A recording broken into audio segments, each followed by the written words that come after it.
24 ফেব্রুয়ারি 2026, সীতাকুণ্ড, চট্টগ্রাম। 8 বছর বয়সী জান্নাতুল নাইমা ইরা। দেখতে পাচ্ছেন তার একটি প্রতীকী ছবি আমার পাশে রয়েছে। কি ঘটেছে তার সাথে নিশ্চয়ই আপনারা অবগত রয়েছেন। আমি গত 24 ফেব্রুয়ারি থেকে আজ 4 মার্চ অনেকবার ভেবেছিলাম এই বিষয়টি সামনে আপনাদের আনবো এবং এই ভয়ঙ্কর ঘটনাটিকে কেন্দ্র করে দু চারটা কথা বলবো, কিন্তু সেই সাহস আমি করে উঠতে পারিনি। ঘটনা সম্পর্কে জানতে গেলে, বলতে গেলে পত্রিকা পড়তে হবে, আর পত্রিকা পড়লে আমি ঠিক থাকতে পারবো না। আমার ভেতরে যে শেষমেশ আমি পুরো ঘটনাটি মন দিয়ে পড়লাম, জানলাম, স্থানীয়দের সাথে কথা বললাম এবং এই ঘটনাটিকে সামনে রেখে আপনাদের সামনে কিছু বিষয় উপস্থাপন করব। আশা করছি শেষ পর্যন্ত ভিডিওটি দেখবেন। শিশুদেরকে আপনি কিভাবে বড় করবেন, আমাদের সমাজে ধর্ষকদের মনস্তত্ত্ব কী রয়েছে এবং এই অপরাধী কীভাবে আমরা কমিয়ে আনতে পারি তার বিবরণ আমি এই ভিডিওতে দেওয়ার চেষ্টা করব। জানিয়ে রাখি, গত 10 বছরে 5,000-এরও বেশি শিশু ধর্ষণ এবং হত্যার শিকার হয়েছে এই বাংলাদেশে। সুতরাং এই 5,000 ঘটনার সাথে জড়িত প্রায় 10,000 ধর্ষক খুনি রয়েছে আমাদের চারপাশে, এবং তারা কেউ আমাদের চাচা, কেউ আমাদের বাবা, কেউ আমাদের ভাই, অথবা আমরাই। তো এই দায় আমরা এড়াতে পারবো না। চলুন একটু এই ঘটনাটি, অর্থাৎ জান্নাতুল নাইমা ইরাকে দিয়ে শুরু করি। 8 বছর বয়সী এই শিশুটি ওই দিন অর্থাৎ 24 ফেব্রুয়ারি তার বাড়ি থেকে নিখোঁজ হয় এবং যে তাকে গুম করে নিয়ে যায় বা প্রলোভন দেখিয়ে নিয়ে যায় সেই অভিযুক্ত প্রতিবেশী কিন্তু ইরার পরিবারের সাথে যুক্ত। নাম তার বাবু শেখ।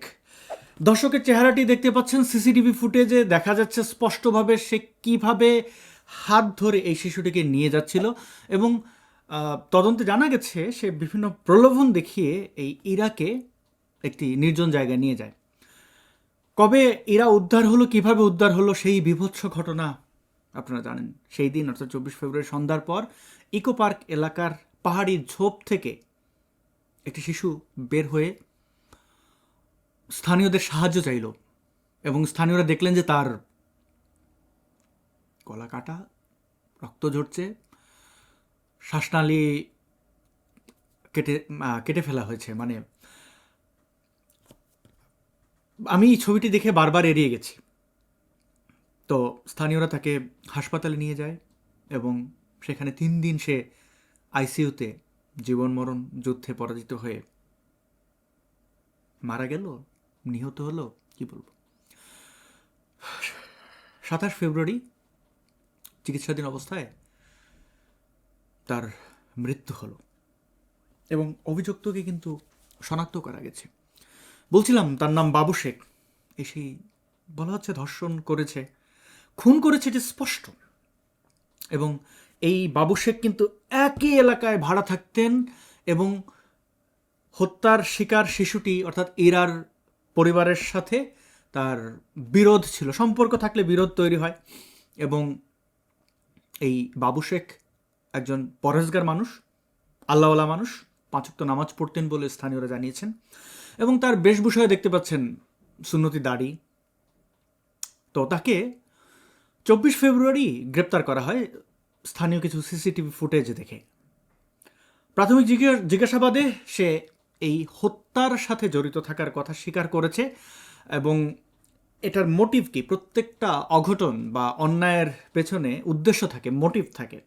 পুলিশ বলছে পারিবারিক বিরোধ থেকেই প্রতিশোধমূলক ব্যবস্থা হিসেবে ইরাকে সে হত্যা করেছে এবং হত্যার আগে ধর্ষণের বিষয়টিও ঘটতে পারে এবং সেটি এখনও তদন্তাধীন। আমি ভিডিও শুরুতে যেটা বলছিলাম, মানবাধিকার সংগঠন আইন ও সালিশ কেন্দ্রের তথ্য অনুযায়ী গত 10 বছরে 5,000-এর বেশি শিশু এই বাংলাদেশের ধর্ষণের শিকার হয়েছে। আপনি হয়তো ভাবছেন, যদি একটু মনুষ্যত্ব ভেতরে থেকে থাকে তাহলে একটা শিশুকে ধর্ষণ কিভাবে করে। বুঝলাম সে একজন ধর্ষক, তো একজন যুবতী নারীকে দেখে তার হয়তো বিকৃত যৌনতা জাগ্রত হয়েছে, জাপটে ধরেছে। একজন শিশুর কোন পার্টটা দেখে এই ধর্ষকদের উত্তেজনা তৈরি হয়?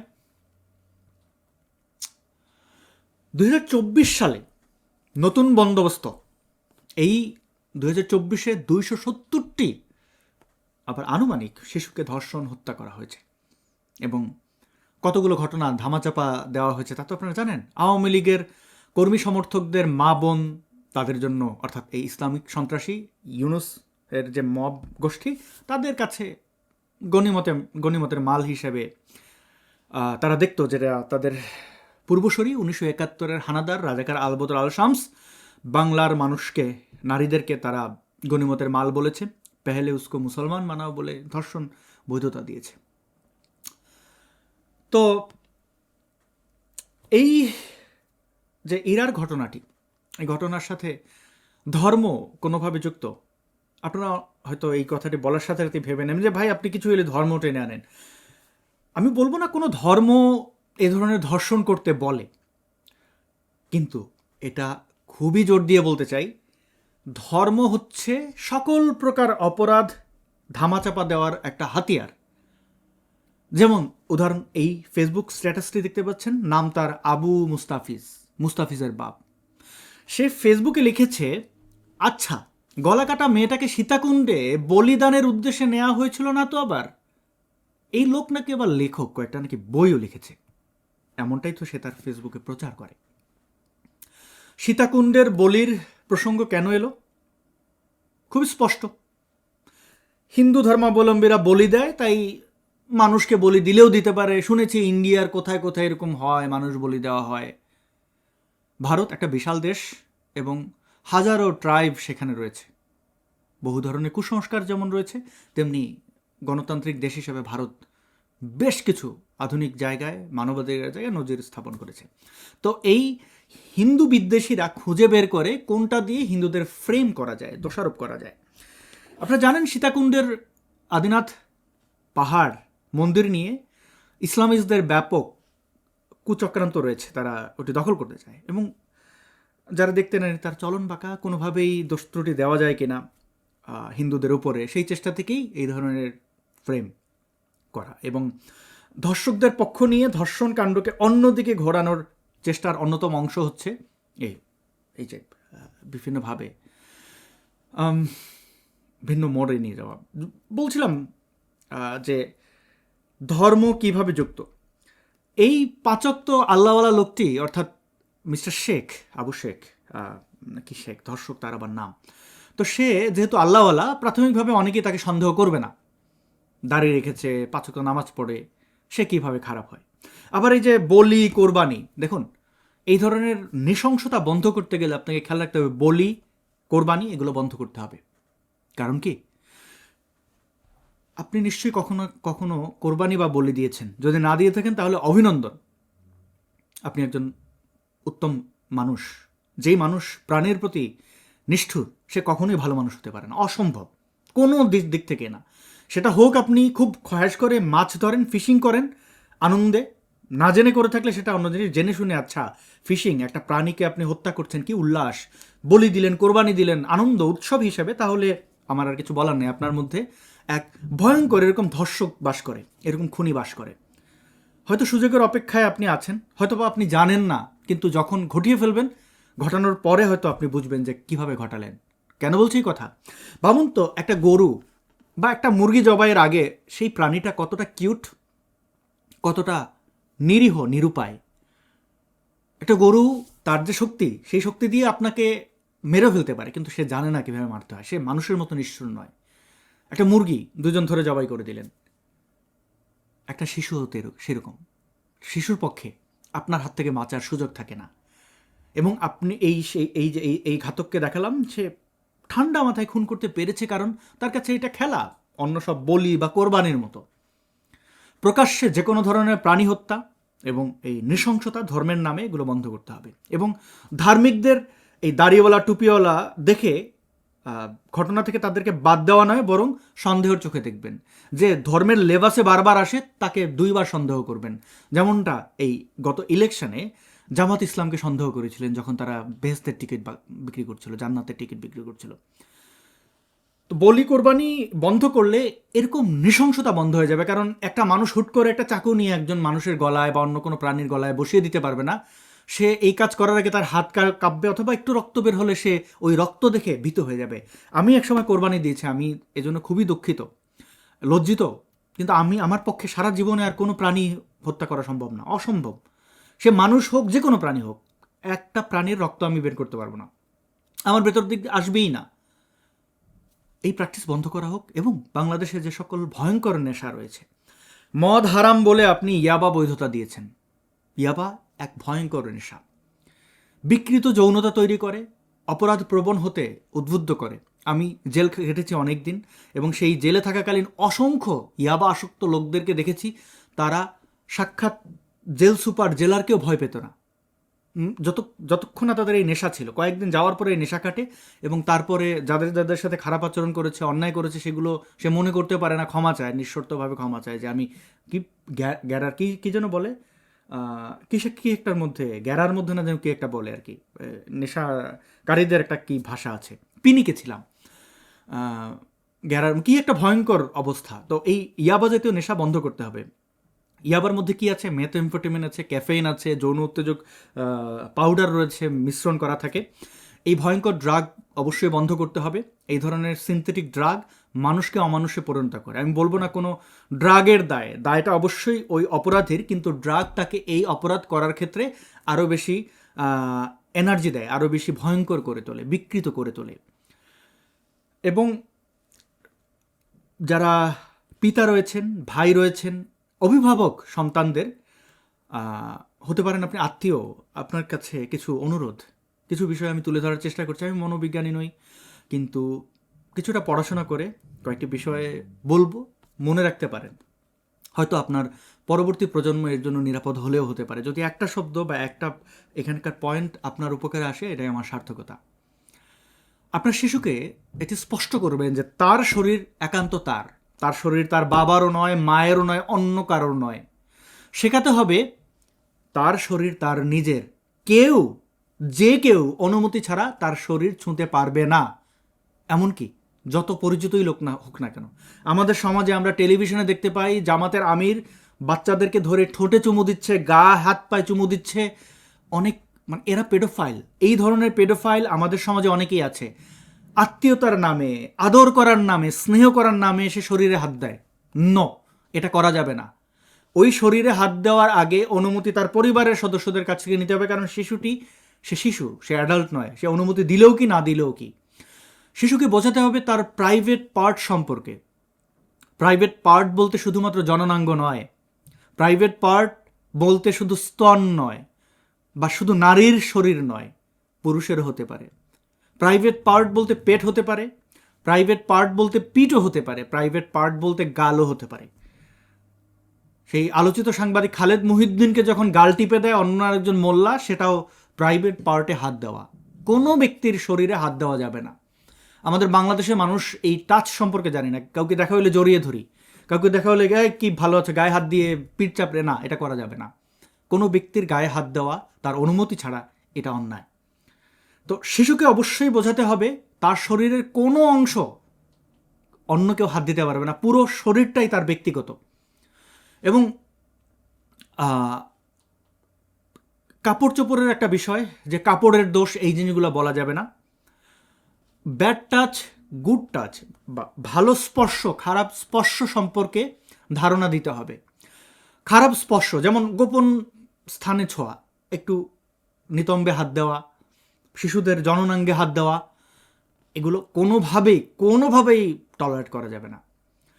তো যেসব জায়গায় হাত দিলে অস্বস্তি লাগে, সেই জায়গাগুলো যেন তারা আইডেন্টিফাই করে এবং কোনোভাবে গোপন না করে। এবং খুবই স্পষ্টভাবে না বলতে শিখতে হবে। যে জিনিস শিশু জানবে না, বুঝবে না, তার কনফিউশন মনে হবে, সোজা বলতে হবে নো। এবং না বলার সাথে সাথে সেখান থেকে দৌড়ে নিরাপদ জায়গায় চলে যেতে হবে। প্রয়োজনে সে চিৎকার করবে। শিশুর চিৎকারে পৃথিবীর কোনো ফুল গাছ থেকে ঝরে পড়ে না, কোনো মিসাইল ছোড়া হয় না। শিশুর চিৎকার খুবই নিরাপদ চিৎকার। একটা কুকুরের চিৎকার শুনে অনেকে আতঙ্কিত হয়, বিরক্ত হয়। কুকুরের চিৎকার নিরাপদ চিৎকার, শিশুর চিৎকার নিরাপদ চিৎকার। কোনো পাবলিক প্লেসে শিশু চিৎকার করলে অনেকে রেগে যায়, আপনার বাচ্চারা সামলান। আপনি এক সময় শিশু ছিলেন, আপনি আপনার প্যান্টে হিসু করেছেন, বিছানায় হিসু করেছেন, চিৎকার করেছেন, যা ইচ্ছা তা করেছেন, ভাঙচুর করেছেন। তো শিশুর চিৎকার নিরাপদ চিৎকার, এটা বুঝতে হবে। শিশু চিৎকার করলে অবশ্যই তাকাতে হবে কি তার প্রয়োজন। আপনি যদি শিশুর চিৎকার সম্পর্কে এখন অবজ্ঞা করেন, বৃদ্ধ আপনিও হবেন। আপনিও কিন্তু আবার সেই ডায়পারে চলে যাবেন, আবার কাপড়ে প্রস্রাব করবেন, আবার অকারণে কথা বলবেন, আবদার করবেন। তখন আপনি যৌবনে যা করেছেন আপনি বৃদ্ধ বয়সে তা পাবেন। অনেক মানুষকে আমরা দেখি তার সন্তান স্বয়ং ধরে পেটায়, এটা অন্যায়। বা অনেক মানুষ ধরে পেটায়, কর্ম তো থাকেই কিছুটা। তারপর আপনার শিশুকে জানাবেন কোনো কথা গোপন রাখা যাবে না। কেউ যদি বলে এটা সিক্রেট, শিশুকে শেখাতে হবে বাবা মা এবং বড়রা তার তার আত্মীয় স্বজনরা তার কাছে নিরাপদ, তাদের কাছে কোনো সিক্রেট রাখা যাবে না। শিশুর সিক্রেট থাকা উচিত নয়। এবং অবশ্যই সেটা খারাপ ভালোর বিষয় আছে, সে কোনো একটা জিনিস লুকিয়ে রাখলো মজা করে, সেটা অন্য সিক্রেট। কিন্তু কেউ যদি বলে এটা বলা যাবে না, অবশ্যই এসে বলতে হবে। মাদ্রাসায় যে বলৎকারের শিকার শিশুরা হয় তাদেরকে কোরআন ছুঁয়ে বলা হয় এই কথা বাবা মাকে বা কাউকে বলা যাবে না, তাহলে ইসলামের বদনাম হবে। কোনো দোহাই, কোনো প্রমিস, কোনো ধরনের বাধ্যবাধকতা, কোনো ধরনের ভয় ভীতি যেন সে অ্যালাউ না করে। এরপরে শিশুকে শেখাবেন প্রলোভন, কোনো প্রকার প্রলোভনে যেন সে প্ররোচিত না হয়। যেমন চকলেট, খেলনা, পুতুল হতে পারে, মোবাইল ফোন দেওয়া, মোবাইল ফোন ব্যবহার করতে দেওয়া, টাকা বা কোথাও ঘুরতে নিয়ে যাওয়া। এই ইরাকে কিন্তু ঘুরতে নিয়ে যাওয়া বা পুতুল দিয়েই এভাবে করেছিল, আজকে সে আমাদের মাঝে নেই। তো কোনো প্রকার প্রলোভন যেন কোনো শিশু অ্যাকসেপ্ট না করে। শিশুকে বলতে হবে তোমাকে যদি কেউ কিছু দিতে চায় সেটা সে আমাকে বলবে, আমি তোমাকে সেই জিনিসটা দেবো। আপনি দিতে না পারেন তাকে বিভিন্নভাবে, শিশুর বলার মন ভোলা, তাকে আপনার সামর্থ্য না থাকলে সেটা ভোলানো যেতে পারে, কিন্তু শিশুর প্রতি আন্তরিক হতে হবে। এবং এটা যদি হয়, প্রলোভন যদি আপন চাচা, মামা, শিক্ষক বা মোল্লা হুজুর যে কেউ হোক না কেন, বক্তব্য পড়তে গেছে ভালো জান্নাতে নিয়ে যাওয়ার কথা বলে হুজুর নো, শিক্ষক ভালো মার্কস দেওয়া হবে, রেজাল্ট ভালো করে দেওয়া হবে, যে সাবজেক্টে শিক্ষক সেই সাবজেক্টে পাশ করে দেওয়া হবে, এই ধরনের কোনো প্রলোভনে যেন শিশু না পড়ে, এটি আপনাকে দায়িত্ব নিতে হবে। এবং নিরাপদ বড়দের তালিকা শিশুকে শেখাতে হবে, কারা কারা তার জন্য নিরাপদ হতে পারে। দাদা, দাদি, নানি, বিশেষ করে নারীরা অবশ্যই শিশুর কাছে, শিশুদের জন্য নিরাপদ। ধর্ষকদের মধ্যে পুরুষদের সংখ্যা তো দেখেন, সেক্ষেত্রে নারী কেন্দ্রিক হতে পারেন ভাবি, খালা, তারপরে হতে পারেন দাদি, মানে নারী কেন্দ্রিক বড়, নিরাপদ বড়দের তালিকা দিতে পারেন। নারীরা এই সমাজে নিরাপদ, এবং বেশিরভাগ নারী, 51% আমাদের বাংলাদেশে, তারপরে নারী বিদ্বেষ। কারণ এই ধর্ষক, এই ধর্ম ব্যবসায়ী, এই বদমাইশরা নারীদেরকে ভয় পায়, কারণ তারা মানুষের জন্য নিরাপদ। মানুষের জন্য যা কিছু কল্যাণকর সব কিছুতে আতঙ্ক থাকে কিন্তু বদমাশ অসভ্যদের। তো বোঝাতে হবে যে কারা কারা নিরাপদ। এরকম অন্ততপক্ষে 3 থেকে 5 জন ব্যক্তির তালিকা আপনার শিশুকে জানাবেন, মুখস্থ রাখতে বলবেন, এবং বিপদে যেন তাদের কাছে যায়। এমনকি আপনার পরিবারের গুরুত্বপূর্ণ ব্যক্তি যারা ফোন কল রিসিভ করে, এরকম একটা ফোন নাম্বার তাকে মুখস্থ রাখতে বলবেন। কোথাও গিয়ে বিপদে পড়লে সেজন্য অন্য কারো কাছ থেকে ফোন চেয়ে নিয়ে, বা তাকে বলতে পারে যে এই নাম্বারে একটু ফোন করেন, আমার বাবা বা আমার মা। এটা অবশ্যই জরুরি। আর যদি কেউ মুখস্থ রাখতে না পারে, তার গলায়, লকেটে বা কোথাও একটা ফোন নাম্বার দিয়ে দিতে পারেন, যেটা তার কাছে থাকবে এবং গোপন থাকবে। কোনো বিপদে পড়লে তার ঠিকানা ওইটা বের করে যেন কাউকে দেয়। এরপর হচ্ছে যে আইনের সুরক্ষার বিষয়ে আপনার সন্তানকে বা আপনার শিশুকে নিরাপদ রাখবেন।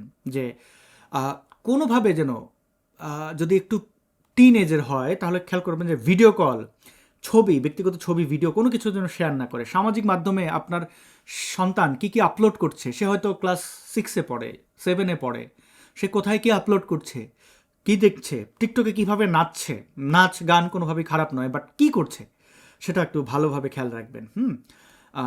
এবং যদি কেউ তার ফ্রেন্ড হতে পারে, যদি কিছু চায় যে তোমার একটা ছবি পাঠাও, এইরকম করো, সেটা যেন কোনোভাবে সে অ্যালাউ না করে যতক্ষণ না সে প্রাপ্তবয়স্ক হচ্ছে। এবং যদি আপনার শিশু ভয় পায়, তাহলে সেই ভয়ের জন্য তাকে দোষ দেবেন না, বারবার তাকে আশ্বস্ত করবেন যে হ্যাঁ, ভয় ভীতি যাই হোক আমরা তোমার পাশে আছি। কারণ ভয়কে যদি আপনি অপরাধ হিসেবে দেখান, তাহলে পরবর্তীতে ভয় পেলে সে আপনার কাছে এসে বলতে যাবে না, পাচ্ছে না তারকে আপনি অপরাধ দেখেন। তার সাহস, সৎসাহস জাগ্রত করতে হবে। এবং আপনার শিশুর সাথে নিয়মিত খোলামেলা আলোচনা করবেন। শুধু একদিন শেখালেই হবে না, প্রতিনিয়ত শরীর, নিরাপত্তা, সীমা সম্পর্কে তার সাথে খোলামেলা আচরণ করবেন।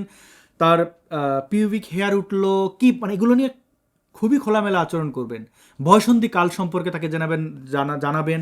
নারী হলে এই পিরিয়ডস হওয়ার পরে অনেকে মায়ের সাথে, বাবা মা উভয়, এটা এটা খুব গোপন কিছু না। এবং তার ব্যক্তিগত কোনো কিছু লাগলে সেটা আপনারা পরিবার থেকেই কিনে দেবেন, যেন তার অন্য কারোর কাছে দ্বারস্থ হতে না হয় এবং সে ক্ষতিগ্রস্ত না হয়। খেয়াল রাখবেন, স্কুল বা মাদ্রাসার পরিবেশে অবশ্যই সচেতন হতে হবে। আবাসিক প্রতিষ্ঠান হলে হঠাৎ গিয়ে আপনারা চেক করবেন। আলাদা করে শিশুকে ডেকে নিয়ে ঘুরতে যাবেন এবং পার্কে বসে বা কোথাও বসে আপনার সন্তানের সাথে কথা বলবেন। আর শিশুর আচরণের সাথে কোনো পার্থক্য হয়েছে কিনা সেটি খেয়াল রাখবেন। বিশেষ করে আবাসিক স্কুলের সম্ভাবনা খুব কম, কিন্তু মাদ্রাসায় এটা খুবই গুরুত্বপূর্ণ। আমাদের বাংলাদেশে প্রতিদিন মাদ্রাসায় শত হাজারো ধর্ষণের ঘটনা ঘটে, যেগুলো বাইরে আসে না, কারণ মাদ্রাসায় জানেন পত্রপত্রিকা বা এগুলোর অ্যাক্সেস থাকে না। অনেক বিদ্রোহ করা এক্স মুসলিম মুফতিরা এই বিষয়গুলো বারবার বলেছেন। অনেক ঘটনা সামনে আসে, কিন্তু সেগুলো গোপন করার মানে তুলনায় 1%, 99টা ঘটনা গোপন রাখা হয়। মাদ্রাসায় যদি আপনার সন্তানকে দিয়ে থাকেন, জান্নাতের প্রলোভনে মাদ্রাসায় পড়াবেন না। ইসলাম জানানোর জন্য মাদ্রাসায় বা হিন্দু ধর্ম জানানোর জন্য আপনাকে কোনো বিহারে পাঠানো, কোনো মন্দিরে পাঠানো সন্তান জরুরি নয়। ইসকনের অনেককেই শিশু নির্যাতনের ঘটনা শুনেছে, মাদ্রাসার কথা আর কি বলবো। তো এই আবাসিক জায়গাগুলোতে আপনার সন্তানকে যদি দিয়েও থাকেন, তার সাথে ব্যক্তিগতভাবে কথা বলুন। আপনার পরিবার পরিজন আশেপাশের কেউ যদি থাকে, শিশুকামী অনেকে আছে, তারা ধরা দেয় না, তাদের সম্পর্কে জিজ্ঞেস করুন।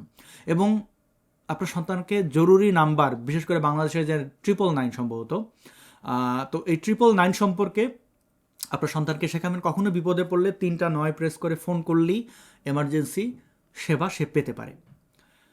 সবচেয়ে গুরুত্বপূর্ণ বিষয়টি হচ্ছে শিশুকে ভয় দেখানো নয়, আত্মবিশ্বাস দিয়ে বড় করতে হবে। সে যেন জানে যে আমার পাশে বা তার পাশে তার পরিবার রয়েছে।